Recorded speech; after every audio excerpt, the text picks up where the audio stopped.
Bem-vindos ao canal Sejam Santos, onde vamos explorar a vida e as obras dos santos mais inspiradores da história da Igreja Católica.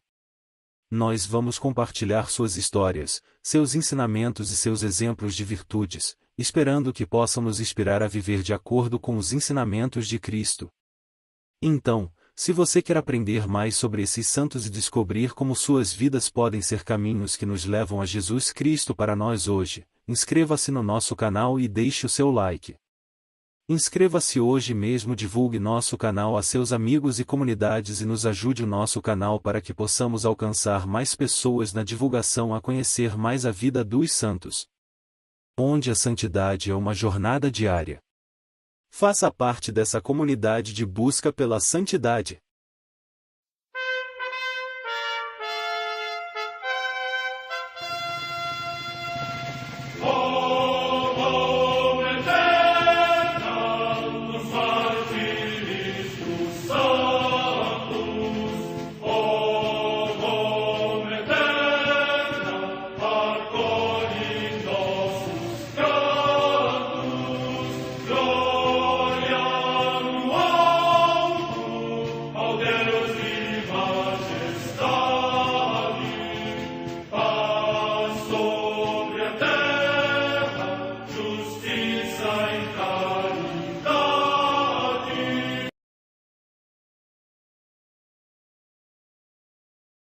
Ler a vida dos santos desperta em nós o desejo de seguir a Cristo. Através de suas vidas podemos aprender as virtudes, a sabedoria e o amor de Deus. Cada santo nos oferece um modelo de vida a ser imitado, como diz São Paulo na carta aos Hebreus, capítulo 12, versículo 1. Estamos rodeados por uma nuvem de testemunhas. A Igreja foi fundada por nosso Senhor Jesus Cristo não apenas como uma instituição, mas uma autêntica família. Os santos mártires, confessores, doutores, as virgens, os santos pastores e todos os demais santos são realmente nossos irmãos que nos precederam no caminho da fé e já estão no céu, para onde também iremos nós, pela graça de Deus. Portanto, sede santos, assim como vosso Pai Celeste é santo. Mateus capítulo 5, versículo 48. Hoje, dia 3 de janeiro, celebra a Igreja a vida dessa grande santa, Santa Genoveva. A Santa Madre Igreja celebra também nesse dia os santos. O Santíssimo Nome de Jesus, o único nome ao qual tudo que há nos céus, na terra e nos abismos se ajoelha, para a glória de Deus Pai.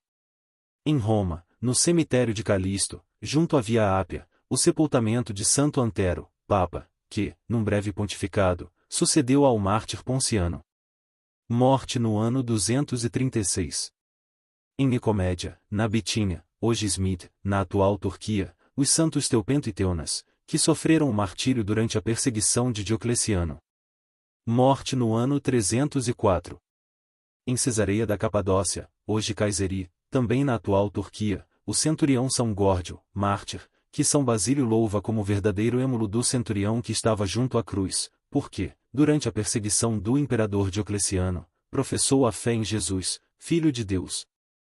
Morte no ano 304.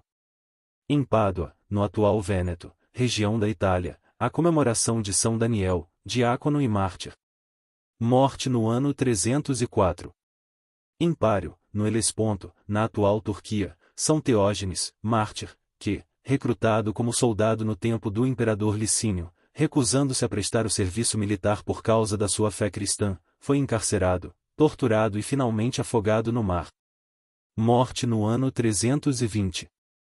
Em Vienne, na Gália Leonense, na atual França, São Florencio, bispo, que tomou parte no concílio celebrado em Valence. Morte no ano 377. Em Paris, na Gália, atualmente também na França, o sepultamento de Santa Genoveva, virgem, natural de Nanterre, que, aos 15 anos, por conselho de São Germano, bispo de Auxerre, tomou o véu das virgens consagradas.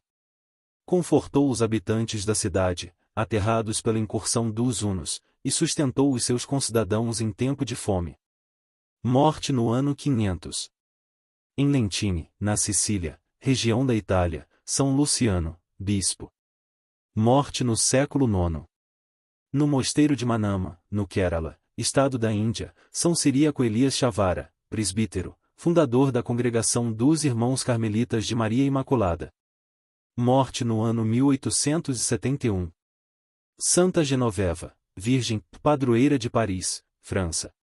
Vivendo entre dois mundos, e o da Gália Romana, que se extinguia, e de cujo desmoronamento foi testemunha, e o da Gália Franca, que nascia de suas cinzas e em cuja conversão trabalhou denodadamente, em Santa Genoveva serviu de ponto de união entre romanos e bárbaros. E recebeu de Deus a missão de transmitir a fé católica dos vencidos aos vencedores, preparando assim as sementes daquela que seria a nação cognominada filha primogênita da Igreja, a França. Corria o ano 400 de nossa era. O gigantesco Império Romano do Ocidente vivia seus últimos dias.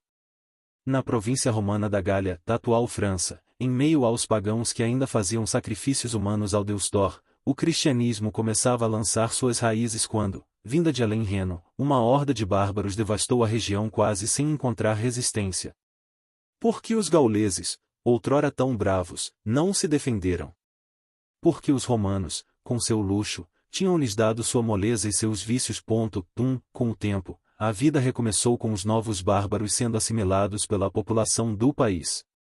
Foi nesse período que, no ano 422, na pequena cidade de Nanetodorum, hoje Nanterre, nos arredores de Paris, nasceu em uma família cristã genoveva, que tão importante papel desempenharia na vida da futura nação convertida ao cristianismo. Instrumento de grandes maravilhas. São Germano exortou Santa Genoveva a consagrar-se inteiramente a Deus. Seus pais, Severo e Geroncia, sendo católicos fervorosos, procuraram formar a filha nos mesmos princípios religiosos. Dócil e sempre aberta à ação da graça, Genoveva crescia de modo análogo ao do menino Jesus, em graça e santidade diante de Deus e dos homens. Quando tinha de 7 a 8 anos, em 430, passaram por Nanetodorum os bispos Germano, de Auxerre, e Lobo, de Troyes. Enviados pelo Papa São Celestino I, esses dois luminares da Igreja na época, dirigiam-se à Inglaterra a fim de combater uma perniciosa heresia defendida pelo monge Pelágio. Toda a população católica reuniu-se para ouvir o sermão que Germano pregaria. Como os que são amigos mais íntimos de Deus logo se reconhecem, o grande prelado discerniu, entre seus ouvintes, a menina Genoveva, que trazia na fronte o sinal dos eleitos. Quis saber quem era, e falar com seus pais. Quando estes se apresentaram com a filha, São Germano, pondo a mão na cabeça da menina, disse: Bendito dia aquele em que o Senhor vos concedeu tal filha. Os anjos a saudaram sem dúvida no seu nascimento, e Deus Nosso Senhor a destina a ser instrumento de grandes maravilhas. 2. Voltando-se depois para Genoveva, exortou-a a consagrar-se inteiramente a Deus e a não ter outro esposo que Jesus Cristo. A menina respondeu-lhe que nunca tivera outro desejo senão o de viver como virgem cristã. O bispo, vendo no chão uma moeda, na qual estava gravada uma cruz, tomou-a e, entregando-a a Genoveva, recomendou-lhe que a usasse ao pescoço como sinal de sua consagração a Jesus Cristo. Segundo alguns autores, é este o primeiro exemplo que se conhece do uso de medalhas ao pescoço. Certo dia de festa, sua mãe, que por qualquer motivo não estava de bom humor, negou-lhe permissão para ir com ela à igreja. Como Genoveva insistisse, alegando que havendo se tornado esposa de Jesus Cristo tinha obrigação de servi-lo do melhor modo, a genitora, irritada, deu-lhe uma bofetada, ficando cega no mesmo instante. Depois de 1 ano de cegueira, iluminou-se o espírito de Geroncia, que reconheceu no castigo uma justa punição de Deus. Pediu então à filha, cuja virtude agora reconhecia, que lhe trouxesse água do poço, fazendo sobre ela o sinal da cruz e lavando-lhe os olhos. Neste momento, a cegueira foi curada. O episódio revela a humildade da mãe e o dom dos milagres de que já era dotada a filha. Na cidade da qual seria a padroeira. Naquele tempo, não havendo em Paris e redondezas convento para as virgens que se consagravam ao Senhor, estas, para melhor dar o exemplo, permaneciam em suas casas, em meio a todos. Tinham lugar reservado somente na igreja. Quando chegavam a uma idade conveniente, que era habitualmente os 25 anos, apresentavam-se ao bispo que, depois das preces e cerimônias apropriadas, lhes concedia o véu. Como a virtude de Genoveva e sua piedade eram já eminentes, o prelado admitiu-a com a idade de 15 anos.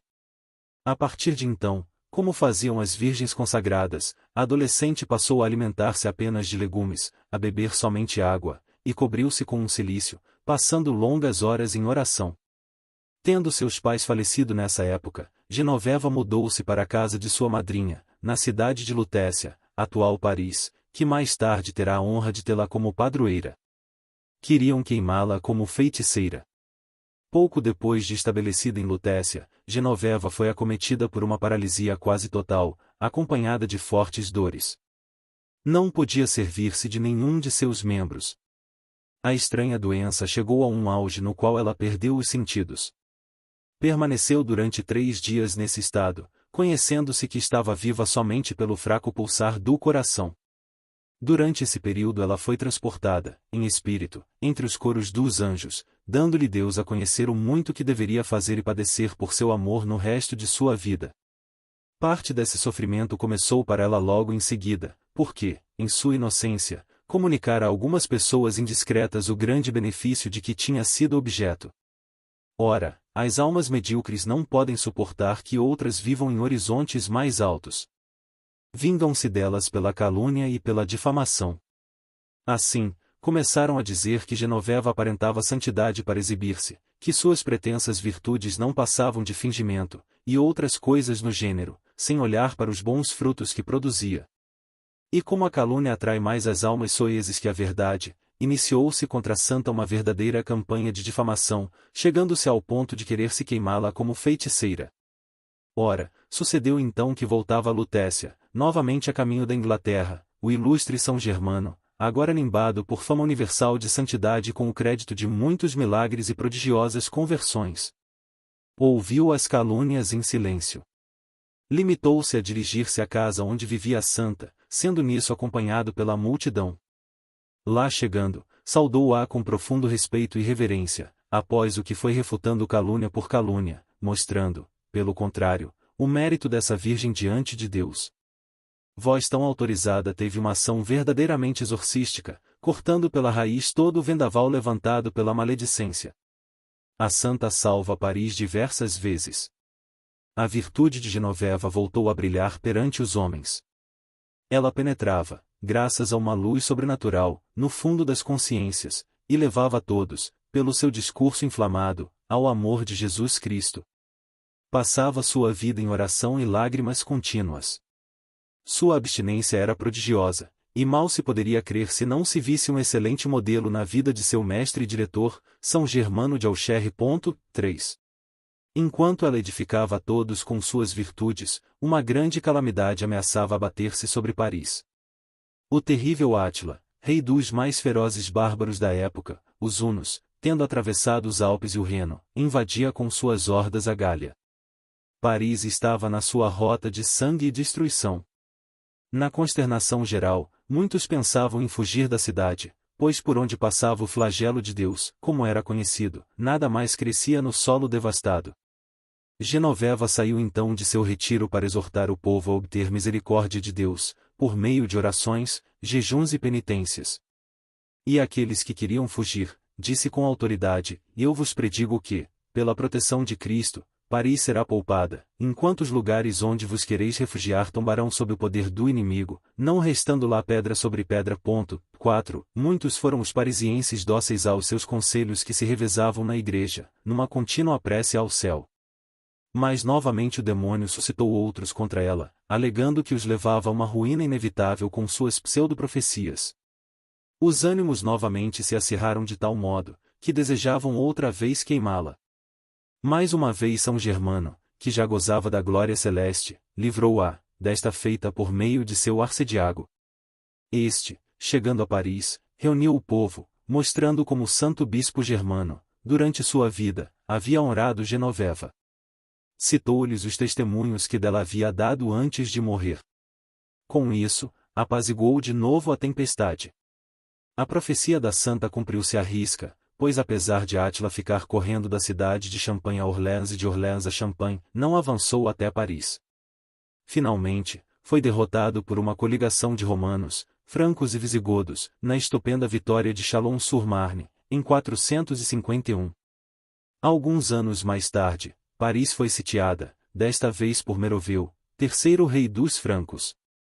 Os romanos, que ainda aí conservavam forte guarnição, resistiram vários anos, até caírem ante essa nova força. Não se deve espantar se Santa Genoveva, que estava lá, não evitou esse golpe, pois não tinha intenção de se opor aos desígnios de Deus, que queria fazer dessa cidade a capital do mais florescente reino que jamais houve sobre a terra. 5. Entretanto, durante esse prolongado cerco, que reduziu Paris à mais extrema penúria, Genoveva, compadecida de tanta fome, juntou grande quantidade de trigo.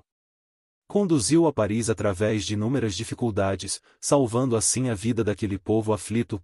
6. Essa magnânima caridade, acompanhada de muitos milagres, deu novo lustro às suas virtudes, fazendo-a ser venerada mesmo pelos pagãos.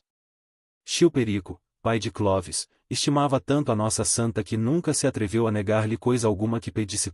7. Foi às suas instâncias que ele construiu um magnífico templo primitivamente consagrado aos apóstolos São Pedro e São Paulo e mais tarde dedicado a essa santa. Muitos consideram que ela contribuiu poderosamente para a conversão de Clovis. A seu pedido, este primeiro rei cristão da França libertou prisioneiros, deu grandes esmolas ao clero e aos pobres, e edificou várias igrejas. Seguindo o exemplo de Genoveva, muitas jovens consagraram-se a Deus, algumas delas, como Santa Aude, sob sua direção, chegaram à santidade eminente. A rainha Santa Clotilde, esposa de Clovis, tinha Genoveva em alta consideração, e sempre que possível ia entreter-se com ela. A fama dessa santa chegou tão longe, que o famoso São Simão Estilita, do alto de sua coluna na Ásia Menor, pediu a peregrinos franceses que o recomendassem às orações dela. Cheia de anos e de virtudes, Santa Genoveva entregou sua puríssima alma a Deus em 512. Toda Paris chorou. Milagrosa atuação post-mortem. No ano 887, do céu, novamente salvou ela sua cidade de Paris, sitiada pelos terríveis normandos. Pela primeira vez sua urna, cinzelada pelo famoso Santo Eloi, foi levada pelo clero e magistrados, o que fez levantar milagrosamente o cerco, no momento em que o inimigo se preparava para o assalto final. E, em 1129, quando a epidemia chamada dos Ardentes, porque provocava alta temperatura e fazia inúmeras vítimas em Paris, agraçava na cidade, sua intercessão foi decisiva. Outra vez, a urna contendo seus restos percorreu a cidade, curando-se repentinamente 14.000 enfermos. Santa Genoveva, rogai por nós.